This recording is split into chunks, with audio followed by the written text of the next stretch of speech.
DBS Bank of Singapore reported on Malaysia. Strong fundamentals. Growth has surprised on the upside in fourth quarter last year and should remain healthy. Domestic growth should remain resilient. Improvement can be expected from the external front. Expect healthy GDP growth of 5.5% from this year until the next. But inflationary pressure is picking up. It is expected inflation should be averaged at 2.8% this year and 3.2% in 2014. There is still room for tightening in monetary policy. From Chart 1, GDP growth for last year's last quarter surprised on the upside. The headline numbers showed that the economy has expanded by 6.4% in the quarter, lifting the full-year average growth to 5.6%. This is way higher than the consensus forecast. Sequentially, growth momentum picked up to 8.5% from 5.2% in third quarter 2012 on the back of the ramp-up in investment ahead of the election. Overall, this is the strongest quarterly GDP growth since second quarter 2012, and much has to do with a resilient domestic growth and a significant improvement on the external front. From the following charts, most will point out to the strong domestic demand as the driver behind growth, but in effect, the improvement on the external front is the key reason for the upside surprise in Chart 2. Apart from a seasonal drop in December, export and industrial output are rising.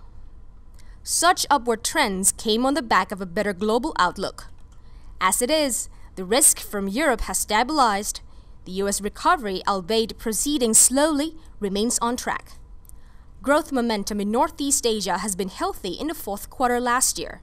The PMIs of key export markets have been improving since then. That has been manifested in the improvement in net exports, thereby providing a strong boost to overall GDP growth. From Chart 5, imports contracted for the first time since third quarter 2009, resulting in a sharp improvement in the net exports as well as the overall GDP growth. Domestic demand is still the driving seat, but is slowing down. That's probably why import growth has fallen. The contribution from domestic demand to GDP growth shrunk from 12.1% to 7.1% from Chart 2. The slowdown in domestic growth is much in line with expectation, and leading indicators are also pointing to a gradual cooling off in the domestic sectors in the coming quarters. In fact, domestic growth cannot continue to grow at the previously rapid pace without stoking inflation. Such gradual slowdown in the domestic engines will ensure that the current pace of growth can be sustained in the longer term. With such an upside surprise in the final quarter of the previous year, it raises the growth trajectory for this year. Now, it is expected a full-year GDP growth to register at 5.5%, up from a previous forecast of 5%. Such healthy growth momentum is also expected to persist into 2014, bearing any significant downside risk from the external environment. The economy will likely continue to cruise at a pace of 5.5%. In conclusion, economic transformation should persist with or without election. Beyond politics, Malaysia is in the midst of transforming its economy.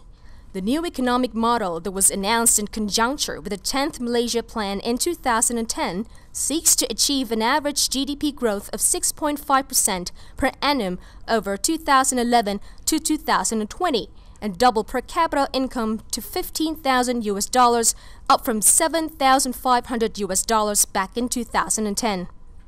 However, declining competitiveness, falling productivity, cumbersome bureaucratic procedures, a poorly skilled workforce, and outflow of talents are the key underlying problems facing the Malay economy.